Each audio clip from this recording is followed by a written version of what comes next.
ఈ రోజు జాతిరత్నం మాటూరి చిన్నారావు గారు జన్మదిన శుభాకాంక్షలు తెలియజేస్తూ, నాకు తెలిసిన దగ్గర నుంచి చిన్నారావు గారు ఉద్యమాల్లో ఉన్నారు. మాల ఉద్యమం కాదు, ప్రతి ఉద్యమాల్లో కూడా ఆయన కలిసి పనిచేసినటువంటి ఘనత ఆయన. ఈ రోజు అంటే ఏబిసిడీలు వచ్చి దుర్మార్గం పరిస్థితి వచ్చింది, కానీ ఆ రోజు ఆ పరిస్థితి లేదు.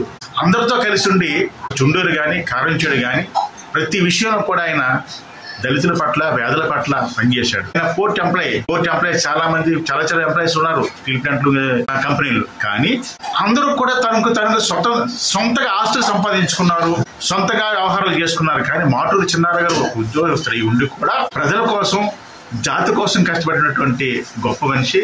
ఆయనకి నా మనస్ఫూర్తిగా పుట్టినరోజు శుభాకాంక్షలు తెలియజేస్తున్నాను. జై భీమ్. నా పేరు గాలికల విజయ్ కుమార్, ఎక్సైజ్మెంట్ కాలనీ. నేను కూడా దళిత నాయకునిగా వ్యవహరిస్తున్నాను. కానీ మాటూరి చిన్నారావు గారు ఉన్నారంటే చాలా డేరింగ్ అండ్ డాషింగ్. దళిత నాయకులు అలాంటి పుట్టడం చాలా మా అందరికీ గర్వకారణం. ఎందుకంటే ఈ రోజుల్లో కూడా అతనికి శారీరకంగా అనుకూలించకపోయినా మా దళితుల ఐక్యత కోసం, అలాగే ఈ ఎస్సీ ఎస్టీ అభివృద్ధి కోసం అహర్నిశలు శ్రమించి మా అందరికి ఉత్తేజపరిచి, ఫలానా రోజు ఫలానా కార్యక్రమం ఉంది, మరి మీరందరూ కూడా ఏకంగా రండి, టైంకి వెళ్ళండి, ఆ కార్యక్రమాన్ని జయప్రదం చేయమనండి, మా అందరికీ కూడా వెనక నుండి ప్రోత్సహించి అన్ని కార్యక్రమాలు కూడా జయప్రదం అవ్వటకు ముందడిగా ఉన్న మాటూరి చిన్నారావు గారికి నా హృదయపూర్వకమైన పుట్టినరోజు శుభాకాంక్షలు తెలుపుకుంటూ జై హింద్, జై భీమ్. సబ్బోర్ శ్రీనివాసరావు, మాది శ్రీహరిపురం. చిన్నారావు గారితో గత 20 సంవత్సరాలుగా అనేక కార్యక్రమాలకి వెళ్ళడము, ఇక్కడే కాదు మన రాష్ట్రంలో కాకుండా పక్కకు కూడా తీసుకుని వెళ్ళి దగ్గరుండి కార్యక్రమాలు చేస్తున్నారు. అలాగే ఇప్పుడు మొన్న వర్గీకరణ వచ్చిన వెంటనే మొట్టమొదటిసారిగా స్పందించిన వ్యక్తి మాటూరి చిన్నారావు గారు. అతను అందరికీ కూడా ఫోన్లు చేసి ఇన్ని విధాలుగా మీరు ఎలా చేయాలి, అలా చేయాలి, లేదంటే మన జాతి అడగబడిపోద్ది, మళ్ళీ మన పాత రోజులు వస్తాయని చెప్పి అందరినీ ఉద్యోగపరిచి అందరినీ ఇచ్చేసి జయప్రదం చేస్తూ కార్యక్రమం నడిపిస్తారు. ఈరోజు ఆరోగ్యం బాగోపోయినా సరే కార్యక్రమాలు జయప్రదం చేస్తాం. వర్ధిల్లాలి మాటూరి చిన్నారావు గారి నాయకత్వం. దళిత నాయకులు దళితరత్న అవార్డు గ్రహీత మాటూరి చిన్నారావు గారి నాయకత్వం వర్ధిల్లాలి. నాయకులు మాటూరి చిన్నారావు గారి నాయకత్వం వర్ధిల్లాలి. మాటూరి చిన్నారావు గారి నాయకత్వం. జై భీమ్. నా పేరు మాటూరి చిన్నారావు. నేను 1948లో జన్మించాను. జన్మించిన తర్వాత 1968లో పోర్టులో ఉద్యోగానికి వెళ్ళడం జరిగింది. 70లో వివాహం చేసుకున్నాను. 70లో వివాహం చేసుకున్న 71లోనే రాజకీయ పరంగా అడుగు ప్రవేశం పెట్టడం జరిగింది కాంగ్రెస్ పార్టీలో. దాంట్లో ఉంటుండగానే షిప్యార్డ్ కాలనీలో మా నాన్నగారు, మా అమ్మగారు ఉన్నటువంటి స్థలంలో మా పెదనాన్నగారు ఆధ్వర్యంలో అర్జున సేవా సంఘాన్ని స్థాపించిన రిజిస్ట్రేషన్ S5. ఆ S5 రిజిస్ట్రేషన్ కి మేము ప్రెసిడెంట్ గా కూడా పనిచేయడం జరిగింది. అప్పట్లో ఉన్నటువంటి స్కూల్ పిల్లలకి స్కాలర్షిప్లు కానీ, పుస్తకాలు తీసుకురావడం కానీ, సోషల్ పేరు మీద వెళ్ళి రిక్షాలో తీసుకొచ్చి పిల్లలకి పంపించడం చేయడం జరిగింది. అప్పటి నుంచి అంబేద్కర్ గారు అనే దానికోసం నాకు ఆలోచన కలిగింది. అంబేద్కర్ గారి తాలూకు ఆలోచనలు ఎప్పుడైతే ప్రవేశించాయో అప్పటి నుంచి కూడా ఉద్యమాల్లోకి వచ్చి అంబేద్కర్ సూక్తులు చెప్పుకుంటూ అంబేద్కర్ గారి తాలూకా చేసినటువంటి సేవల కోసం ప్రతి గ్రామంలోనూ, ప్రతి పట్టణాల్లో కూడా చెప్పడం జరిగేది. దాని తర్వాత తదనంతరం మరి రాను రాజకీయాల్లో కూడా మరి అనేక మంది రాజకీయ నాయకుల్ని మేము తయారు చేయడం జరిగింది. అయినప్పటికైనా దళితులకు ఎక్కడ అన్యాయం జరిగినప్పటికైనా సరే రాజకీయ నాయకులను నిలబెట్టి మా ఎస్సీలకు రావాల్సినటువంటి అంబేద్కర్ గారు ఇచ్చినటువంటి కోట ప్రకారం మా కోట మాకు ఇవ్వాలని మేము నిలదీసి ప్రశ్నించినటువంటి అంబేద్కర్ ఆశయాల మీద మేము ప్రశ్నించడం జరిగేది. మరి అటువంటి పరిస్థితుల్లో జయేంద్ర కాలనీ టైంలో, జయేంద్ర కాలనీ పుట్టిన తర్వాత జయేంద్ర కాలనీలో అగ్రవర్ణాలు మా మీదకి వచ్చేటే అగ్రవర్ణాలతో మేము దెబ్బలాడి ఫైట్ చేసుకొని ఆఖరికి అగ్రవర్ణాలు మమ్మల్ని కొట్టి చేసినప్పటికీ పోలీసులు ఫిర్యాదు చేసి ఆఖరి మేము ఏం చేసామంటే జైలుకి కూడా వెళ్ళడం జరిగింది. అయినప్పటికైనా సరే జైల్లో వచ్చిన తర్వాత మేము దళితుల కోసం జయేంద్ర కాలనీ మేము స్థలాలు మా కమ్యూనిటీకి ఇవ్వడం, అలాగే బీసీలకు కూడా ఇవ్వడం జరిగింది.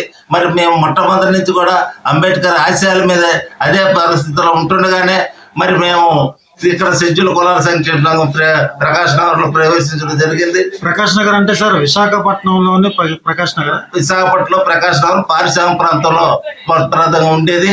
దాన్ని డెవలప్ చేసుకొస్తూ మరి మాటూరు నోకే గారు, నందుకొల లక్ష్మి గారు, సల్లంపూడి నూకరాజు గారు, కొత్తపల్లి సామూర్తి గారు, ఈ పెద్దలందరి దగ్గరలో కూడా నేను కూడా యూత్ కాంగ్రెస్ లో ఉంటూ సంఘానికి సర్వీస్ చేస్తూ అంబేద్కర్ జయంతులు చేయడం, అంబేద్కర్ గారి ఆశయాలు ముందుకు తీసుకెళ్ళడం చేసుకొస్తూ మరి అదే విధంగా అప్పట్లో ఉన్నటువంటి ఎస్సీస్ కమ్యూనిటీకి సర్జన్ నగర్ టైంలోనూ మరి మాకు కావాల్సినటువంటి స్థలాలు లేవని మేము అడిగితే ఆ స్థలాలు కూడా మాకు ప్రకాష్ నగర్ ఉన్నటువంటి సంఘానికి స్థలాలు ఇవ్వడం జరిగింది.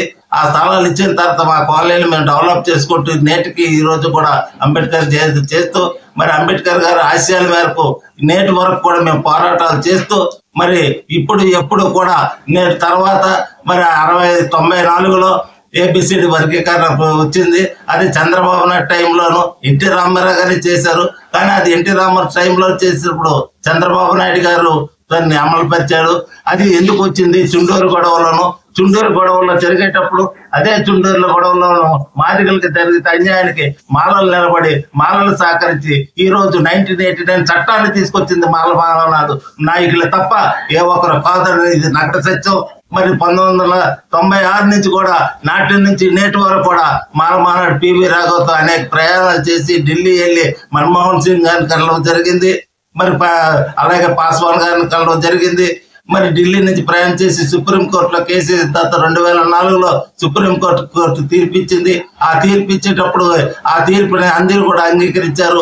ఈ రోజు మరి అదే ఏపీసీల వర్గీకరణకి మరి మందాకృష్ణ అనే వ్యక్తి మందాకృష్ణ మళ్ళీ కోర్టుకు వెళ్ళి ఇదేమి క్రిమిలేర్ తీసుకొచ్చాడు. ఇది క్రిమిలేర్ అన్న దాని మీద అర్థం లేనటువంటిది. ఒక రాజకీయ ఎత్తుగడల కోసం రాజకీయాలు దళితులు ఓట్లు చీల్చి వాళ్ళ రాజకీయాలు పప్పాలు గడుపుకోవడం కోసం ఇస్తున్నటువంటి ప్రయత్నం తప్ప ఇది కేవలం దళితుల మీద ప్రేమ కాదు. ఇది మోదీ గారు చేసినటువంటి బీజేపీ నాయకత్వంలో జరిగినటువంటి అధ్యాయం.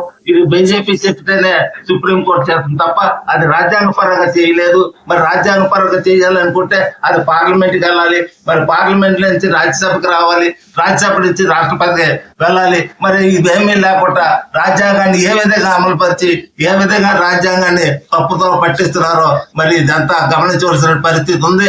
కాబట్టి దయచేసి ఈ వర్గీకరణ వద్దు, కలిసి ఉంటేనే ముద్దు అని మేము చెప్పక తప్పదు. మరి చంద్రబాబు నాయుడు అంతో మాలలు పంతం అనే చెప్పే శ్లోకంతో ఈ రోజు మరి నా దగ్గరికి వచ్చినట్టు మిగతా దళిత సంఘాలు, దళిత నాయకులు, రాజకీయ నాయకులు, కార్పొరేటర్లు వచ్చి నా పుట్టినరోజు సందర్భంగా వచ్చి నాకు శుభాకాంక్షలు తెలియపరిచినందుకు వారికి, ఆ బృందానికి అందరికీ కూడా మరి నా కుటుంబ సభ్యులకి కూడా నేను ప్రత్యేకమైన జై భీములు చెప్తున్నాను. జై హింద్. సార్, మీకు దళిత రత్న అనే అవార్డు ఏ సందర్భంలో ఇచ్చారు? ఏం చేస్తే ఇచ్చారు? దళిత రత్న అవార్డు రాగడానికి కారణం ఏమిటంటే ఏపీసీడీ వర్గీకరణలోనూ అనేక రకమైన కార్యక్రమాలు చేసి లాఠీ దెబ్బలు తిన్న తర్వాత మరి మేము ఏపీసీ వర్గీకరణ వద్దు, కలిసి ఉంటే ముద్దనే దాని మీద శ్రీకాకుళం నుంచి విశాఖపట్నం వరకు మరి పాదయాత్ర చేయడం జరిగింది. ఏ సంవత్సరం సార్? అది 2005లో పాదయాత్ర చేయడం జరిగింది.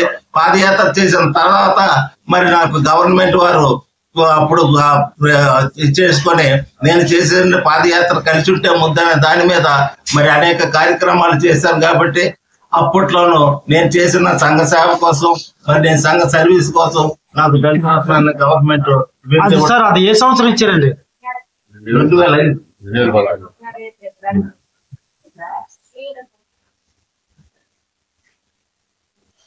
అవార్డు ఇచ్చిన తర్వాత మీ కొన్ని ఆ రోజు ఉన్నటువంటి సందర్భం ఏంటి? ఆ తర్వాత చేస్తున్నటువంటి జాతి కోసం చేసిన కార్యక్రమాలు ఏంటి సార్? అవార్డు వచ్చిన తర్వాత నాకు బాధ్యతలు పెంచింది.